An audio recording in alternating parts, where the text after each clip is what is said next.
ரஜினிகாந்த் தொடங்கியிருந்த கட்சிக்கு தலைமை ஒருங்கிணைப்பாளராக அறிவிக்கப்பட்ட அர்ஜுனமூர்த்தி அவர்கள் நம்மிடம் பேசுகிறோம். சார் வணக்கம். சமீபத்தில் நிறைய சர்ச்சைகள் போயிட்டு இருக்கு ரஜினிகாந்தை பற்றி, நீங்களும் பார்த்துருப்பீங்க.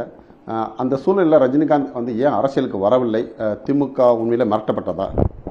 கண்டிப்பாக இல்லைங்க, அவரை யாராலையும் மிரட்டவே முடியாதுங்க. ஏன்னா பேசிக்காக நீங்கள் அவரை ரொம்ப ஆண்டுகளாக நீங்களும் பார்த்துக்கிட்டு தான் இருக்கீங்க. அவரை எதுக்கும் பயப்படாதவர், தன்னோட கருத்தை தெளிவு பெற சொல்லக்கூடிய தைரியம் உள்ளவர். அவர் தைரியசாலியை போய் மிரட்டினாங்கன்னு சொல்கிறது எந்த விதத்தில் நியாயம் இல்லை. ரெண்டாவது, அவர்கிட்ட ஒரு பெரிய பக்குவமே என்னன்னாங்க, அரசியல் எப்படி, தமிழக அரசியல் எப்படி, இந்திய அரசியல் எப்படி, உலக அரசியல் எப்படிங்கிற ஒரு நல்ல புரிதலோடு இருக்கிறவர். ரெண்டாவது, அரசியல் சார்ந்த எல்லா தலைவர்களோடையும் ரொம்ப இணக்கமாக இருந்தவர். அவங்க மோதிஜியிலேருந்து ஆரம்பித்து ஈவன் அப்போ வாஜ்பாய் அவர்களோட, நரசிம்மராவ் அவர்களோட, சிதம்பரம், மூப்பனார் அவர்கள், இங்கே அவங்க ஜெயலலிதா அம்மையாரோட, எம்ஜிஆரோட, அப்புறம் கலைஞர் கருணாநிதியோட ரொம்ப நெருக்கமாக இருந்திருக்காரு. அது இல்லாமல் இன்றைக்கி இருக்க ஸ்டாலின் அவர்களுடைய, உதயநிதி அவர்களுடையோ, எல்லாரோடையும், இப்போ என்னோட அண்ணாமலை அவர்களோட, எல் முருகன் அவர்களோட, நயினார் நாகேந்திரன் அவர்கள் எல்லாரோடையும் சமமாக அவங்கவுங்களுக்கு உண்டான மரியாதை கொடுத்து நல்லா பழக தெரிந்த ஒரு மாமனிதர் அவர். அவர் ஒரு காலம் யாருக்கும் பயப்படுறதில்லை, யாரோட நிர்பந்தத்துக்கு கட்டுப்பட மாட்டார், அந்த நிர்பந்தத்தை நோக்கி எதுவுமே செயல்படுத்த மாட்டார். அப்படி பார்த்தீங்கன்னா மூப்பனார் ஐயா இருந்த காலத்தில் அவர் எவ்வளோ நிர்பந்தம் பண்ணார் அரசியல் கட்சிக்கு வர்றதுக்கு. அது இப்போ ஆர வீரப்பன் எவ்வளோ முயற்சி பண்ணார். ஆர வீரப்பனே ஒரு பின்னடைவுக்கு காரணம் என்னோட பேச்சுங்கிற மாதிரி இப்போ ரீசெண்ட் ஒரு வீடியோவில் கூட சொல்லியிருந்தார். ஏன்னா யதார்த்த உண்மையை யதார்த்தமாக சொல்ல தெரிஞ்ச ஒரு தலை சிறந்த மனிதர் அவர். அதை புரிதல் இல்லாமல் இன்றைக்கி வர தற்குறிகளும், இன்றைக்கி நேற்று பேஞ்ச மழையில் முளைக்கிற காளான்களும், இந்த மாதிரி தன்னோட சுய விளம்பரத்துக்காண்டியும் சுய வளர்ச்சிக்காண்டி இந்த மாதிரி பெரியவர்களை நிந்திச்சு பேசுவதுங்கிறது நல்ல அழகே இல்லை. அதை தாண்டி விஜய் அவர்களும் ஒரே சேம் சினிமா துறையை சார்ந்தவர். ஏதாவது ஒரு விதத்திலாச்சும் அவர் இன்ஃப்ளூயன்ஸ் ஆகிருப்பார் ரஜினி சார்கிட்டேருந்து. நிறைய ரஜினி சார் வெற்றி முகமாகவே இருந்ததுனால அந்த வெற்றி முகத்தை பார்த்து தானும் சினிமா உலகத்தில் ஒரு நல்ல ஹீரோவாக வெற்றி அடையணுங்கும்போது அவரோட பாதிப்பில்லாத நடிகர்களே தமிழ்நாட்டில் இல்லை. இது அவர் கமல் அவர்களே பல முறை சொல்லியிருக்கும்போது விஜய் அவர்களோட கட்சியில், அந்த கட்சிங்கிற ஒரு வெறும் சினிமா துறை சார்ந்தவர் ஒருத்தர் சொல்லியிருந்தால் கூட அதில் விஜய் அவர்கள் பதில் சொல்ல வேண்டிய நிர்பந்தம் கிடையாது. ஆனால் விஜய் இப்போ அரசியல் கட்சியை உருவாக்கியிருக்காரு. இளைஞர்கள் நம்பி தான் ஒரு மிகப்பெரிய அரசியல் கட்சியை உருவாக்கியிருக்காரு. இன்றைக்கி 18லேருந்து 24 வயசுக்கு உட்பட்ட இளைஞர்கள் அவரை நோக்கி செயல்படுறாங்கிற மாதிரி எந்த நிகழ்ச்சி அவர் பண்ணாலும் அந்த ஆறாவாரம் நமக்கு தெரியுது. அப்படிப்பட்ட ஒரு மிகப்பெரிய தலைவராக வரணும்னு ஆர்வத்தோட அரசியல் களத்தில் இன்றைக்கி இருக்கிற போட்டியிலையும் பொறாமையிலையும் அவர் வெளிப்படும் போது அவர் கொஞ்சம் அரசியல் கட்சிக்கு, அரசியல் குணத்துக்கு ஒரு ஐடியாலஜி, ஒரு கொள்கை ரீதியான ஒரு அரசியல் கட்சியை அவர் வெளிப்படணும்னு விருப்பப்பட்டால், அதுவும் இளைஞர் நலன் பாதுகாக்கக்கூடியவராக விருப்பப்பட்டிருந்தால் அவர் என்னவா செஞ்சுருக்கணும்னா கண்டிப்பாக ஆதவர்ஜனை கண்டிச்சிருக்கணும். கண்டிக்காதது ரொம்ப என்ன மாதிரி ஒரு நட்பு பாராட்டக்கூடியவங்களுக்கெல்லாம் மிகப்பெரிய வருத்தம். அவரோட ஒரு மிக உயர்ந்த மனதையும் உயர்ந்த உள்ளத்தையும் நெருங்கி பழகினதுனால எனக்கு ரஜினி சார் அவர்களை முழுதாக நன்றாக புரியும். அவரை இப்படி சிறுமைப்படுத்தி பேசுவதை கண்டுக்காமல் இருக்குதுங்கிறது எனக்கு ரொம்ப ஆச்சரியமாக இருக்குது. விஜயோட உணர்வு என்னென்னு புரிஞ்சுக்க முடியல. ஏன்னா சம்டைம் நீங்கள் பேசாமல் இருக்கிறது கூட நிறைய விமர்சனங்களுக்கு உட்படுங்கிறது விஜய் அவர்களுக்கு புரிய வைக்க வேண்டிய நிர்பந்தத்தில் தமிழ்நாடு இருக்குது. அதை வச்சு தான் நானும் ஒரு பதிவு விளக்கமான ஒரு பதிவு போட்டிருந்தேன். அதில் இந்த கேள்வி, இந்த சர்ச்சையான கேள்வி ஏன் இருந்ததுன்னா, ரஜினிகாந்த் சொன்னவா சிஸ்டம் சரியில்லை, தமிழக அரசியல் மாற்றம் நிகழும், தமிழக மக்களுக்காக நான் உயிரையும் கூட கொடுக்க தயாரான்னு சொல்லிட்டு இருந்தவர் திடீர்னு வரல அப்படின்னும் போது தானே மிரட்டலுக்கு பயந்துட்டாரா அப்படின்ற சர்ச்சை இந்த கேள்வியால் வருது. இல்லை, மிரட்டல் திருப்பி தைரியம் இல்லை, மிரட்டலுக்கு பயந்தார், அவரை வற்புறுத்தி தான் அவர் அரசியலை விட்டு போக சொன்னாங்க. இப்படி பலவிதமான வாசகங்கள் வெளிப்பட்டுக்கிட்டு இருந்தது. அப்போ 2021 அவர் வரலேன்னு சொன்னபோது வந்த வாசகங்களே ரொம்ப ஜாஸ்தி. நீங்கள் 2021 எலெக்ஷன் இது கிட்டத்தட்ட நான் நினைக்கிறேன் 29 டிசம்பர் 2020 2 பக்கம் அறிக்கை கொடுத்தாருன்னு நினைக்கிறேன். அந்த 2 பக்க அறிக்கைக்கு அப்புறம் நிறைய விமர்சனங்கள் அவர் சந்தித்தார். நிறைய பேர் பலவிதமாக அவரை குறைச்சி மதிப்பிட்டு பேசினாங்க. ஆனால் நான் பலமுறை சொன்ன மாதிரி தன்னோட பிறந்தநாளே கொண்டாடாமல் நிறுத்தினதுக்கு ஒரே காரணம் 3 பேர் ஆக்சிடெண்ட்டில் இறந்துட்டாங்க வந்தவங்க அப்படின்னு சொன்ன பிறகு இன்னொரு தடவை உயிர் சேதம் வரக்கூடாதுங்கிற ஒரே காரணத்துக்காண்டி தன் பிறந்தநாளை, தன்னோட சொந்த பிறந்தநாளை அவர் தன் குடும்பத்தை தாண்டி இப்போ கொண்டாடுறதே கிடையாது. அவர் நினைச்சா தமிழகமே சேர்ந்து அவரோட பிறந்தநாளை கொண்டாடுறதுக்கு இன்றைக்கும் விருப்பத்தோடு இருக்குது. அதுவும் அவர் வெளிப்பட்டு வர்றாருன்னா இன்னும் அந்த வேகம் எப்படி இருக்கும்னு பாருங்கள். அதுவே அவர் வேண்டான்னு சொல்லிருக்கார். தன்னோட சொந்த சந்தோஷத்தை கூட புறந்தள்ளவர் இந்த இறப்பை பார்த்து பயந்து தான். கோவிட் மாதிரி நேரத்தில் நிறைய இறப்புகளுக்கு நான் ஒரு காரணமாயிடக்கூடாது, நான் ஒரு கருவியாக அமைஞ்சிடக்கூடாதுங்கிற ஒரு பயத்தில் எடுத்த நல்ல மனிதரோட முடிவை மேலும் மேலும் கொச்சைப்படுத்தி பேசுவதுன்றது நியாயமாக தெரியலைங்க எனக்கெல்லாம். இப்போ ரஜினிகாந்த் வெளியிட்ட அறிக்கையில் கூட வந்து காலம் பேசாது காத்திருந்து பதில் சொல்லும் அப்படின்னு சொல்லி ஒரு வாசகத்தை பழமொழி சொல்லியிருக்காரு.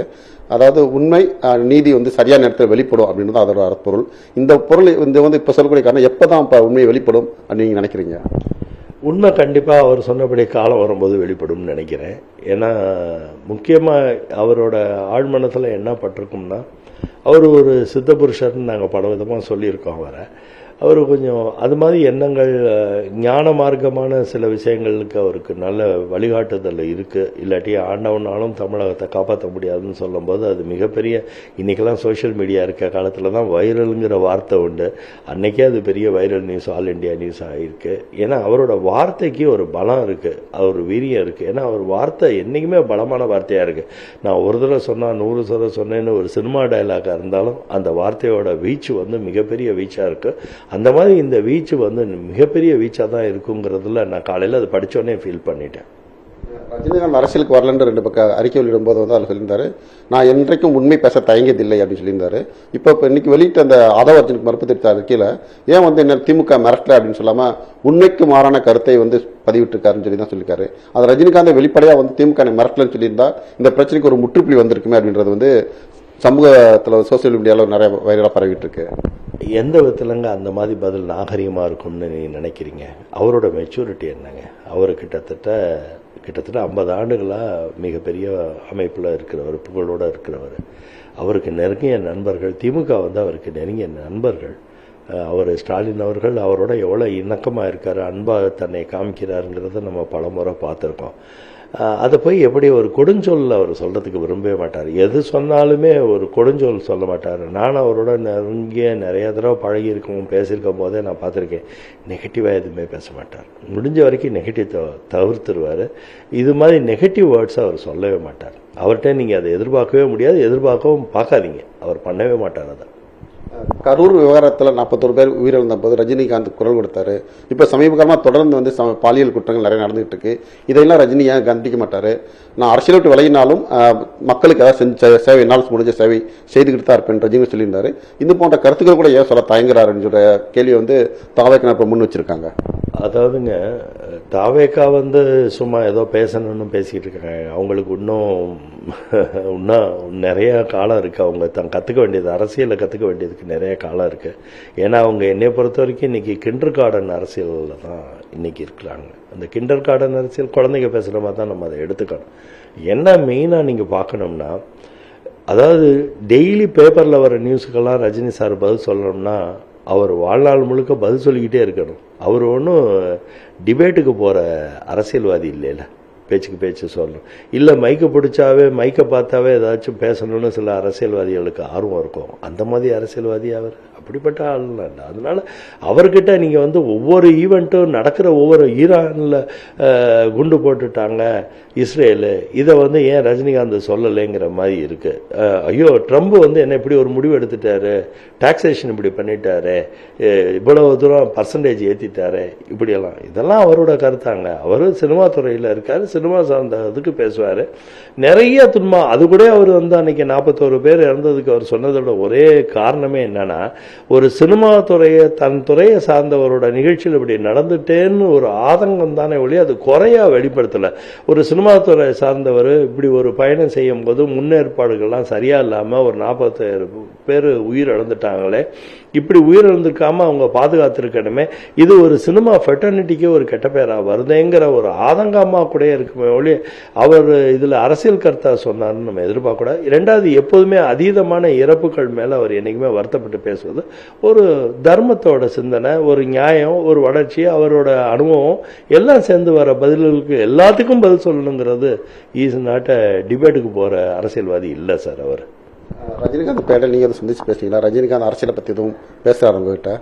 பேசுவாங்க. நாங்கள் எப்பப்பெல்லாம் வாய்ப்பு இருக்கோ அப்போல்லாம் பேசுறது உண்டு. சாருக்கு வந்து அரசியலை பற்றி ரொம்ப ஆர்வம் அதிகமாக இருக்கும்.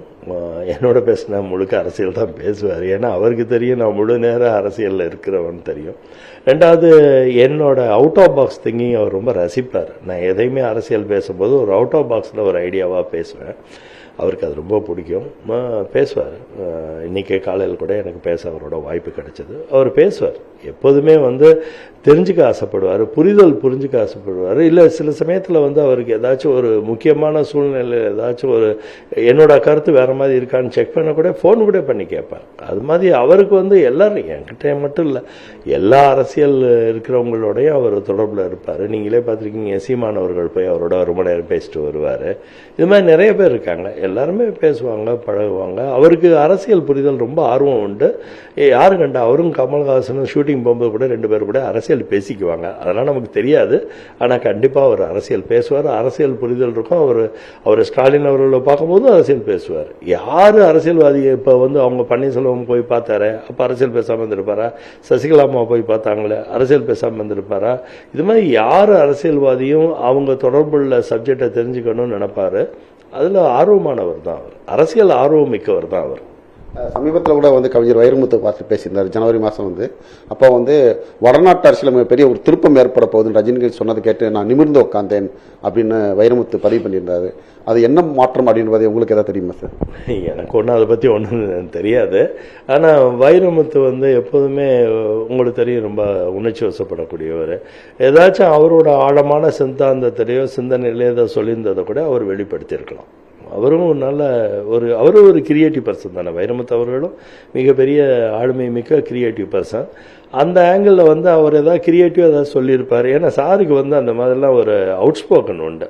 அதாவது மறைச்செல்லாம் பேச தெரியாதுங்க அவருக்கு. எதையுமே அவாய்ட் பண்ணுவார், மறைக்க மாட்டார். வேண்டாம், இது சூழ்நிலைக்கு சரி இருக்காது, இதை நம்ம ஏன் சொல்லணும் அப்படின்னு அவாய்ட் பண்ணுவார். ஒழிய அவர் ஒரு நாள் மறைச்சு பேச பழக்கம் இல்லை. அதனால் அவர் ஏதோ மன விட்டு இதை பேசியிருக்கலாம். அது எனக்கு அதை பற்றின புரிதல் இல்லை. ரஜினிகாந்த் குறித்து ஆதவர்கள் பேசுறது மிகப்பெரிய சர்ச்சை சமூக மிகப்பெரிய போயிட்டு இருக்கு. இதை குறித்து வந்து விஜய் வந்து இதுவரைக்கும் எதுவும் பேசலை. இதை பற்றி உங்களுடைய கருத்து, விஜயோட அரசியல் புரிதல் எப்படி இருக்குன்னு நினைக்கிறீங்க சார்? எனக்கு விஜய் அவர்களை வந்து எனக்கு அந்த விஷயத்தில் எனக்கு ஒரு வருத்தம் உண்டு. விஜய் அவர்கள் வந்து என்ன இருந்தாலும் ஒரு கஷ்டப்பட்டு முன்னுக்கு வந்தவர். அவர் சினிமா துறையில் ஒன்றும் யாராலையும் அந்த உச்சபட்ச புகழ் அடைகிறது அவ்வளோ ஈஸி கிடையாது. ரொம்ப அதீதமான போட்டி உள்ள ஒரு இடம் அது. அப்படி போட்டியான ஒரு இடத்துல முன்னுக்கு வந்த ஒரு நல்ல ஒரு நடிகர் அவர். விஜய் அவர்களும் ஒரு நல்ல சிறந்த நடிகர். அவர் வந்து எப்படி சொல்கிறதுன்னு தெரியலை. இது மாதிரி விவரங்களை அவர் வந்து எந்த மாதிரி எடுத்துகிட்டு போகிறாரு, ஃபர்தராக என்ன மாதிரி எடுத்துகிட்டு போவாருங்கிறது எனக்கு ஒரு சரியான புரிதல் இல்லை அவரோட அணுகுமுறையில். ஆனால் அவர் இவ்வளோ அமைதி காக்கிறது வந்து ஒரு சினிமா துறையை சார்ந்தவரை வந்து ஏதாவது ஒரு விதத்தில் இவர் வந்து சப்போர்ட் பண்ணி பேசுகிறதுங்கிறது ஒரு நியாயமான பேச்சு.